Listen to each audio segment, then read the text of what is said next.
little video. I'm going to do a couple of them that go along with the cheat sheet. So it's a very simple way to do kind of simple instructions on how to get into sculpting with Blender.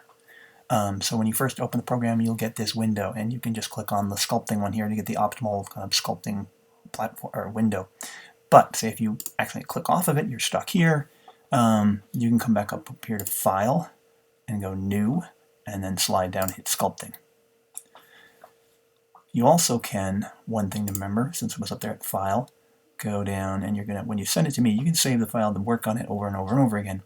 And it's not a bad idea to export for yourself, but you can export an OBJ when you're going to send it to me. Export it as an OBJ. Just think object. So we have one of the tools here highlighted, and I'm going to show you. Pull that out, you get what they're called. Not that sometimes it doesn't really matter. You can just look at the picture. And you can see the two dots.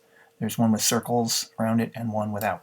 And so that I can hold down the left mouse key and move, and I get those things. Now, right now, symmetry is on. So to turn, you go up here to where this butterfly thing is. I'm sure that's not what they meant, and you can hit the X, and now it's off. And now we can also see, well, before we get to navigation, one more thing up here, Edit, Undo, Command Z, or you just hit the button there, Redo, Shift Command Z. So you can undo and redo.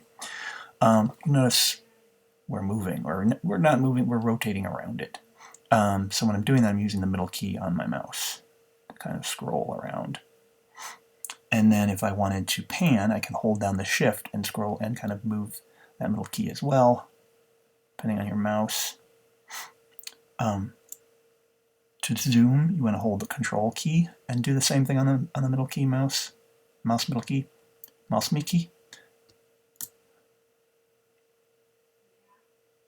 You can also, if you right-click on your tool, as it's floating out there, those two blue circles, you can see the radius. You can build up the radius and make it bigger or smaller, and the strength of the tool, how much oomph it has. Here we'll go with small radius. So now, that's where it was before, but it's got a lot of power. It's going a little bit more aggressively. So I can bring the radius up, and now I get a very different type of thing is happening. Kind of changing the whole shape. And there's other tools that sort of do this too. But anyway, no idea what that's supposed to be. Stop, making me dizzy. You can smooth, just basically this draw tool.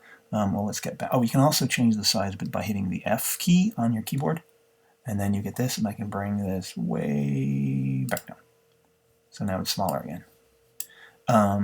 So those are two ways. You can right click and get that, or you can F key it. But anyway, the other thing you do is if you're working, using this, you can hold the Shift key down and it'll smooth. So that's Shift, and keep using the tool like you were. So it's kind of a nice thing if you're working, building stuff, hold it, smooth it, work back and forth. And if you hold the Control key, you kind of inverts the tool. So those are some basic things about the tools.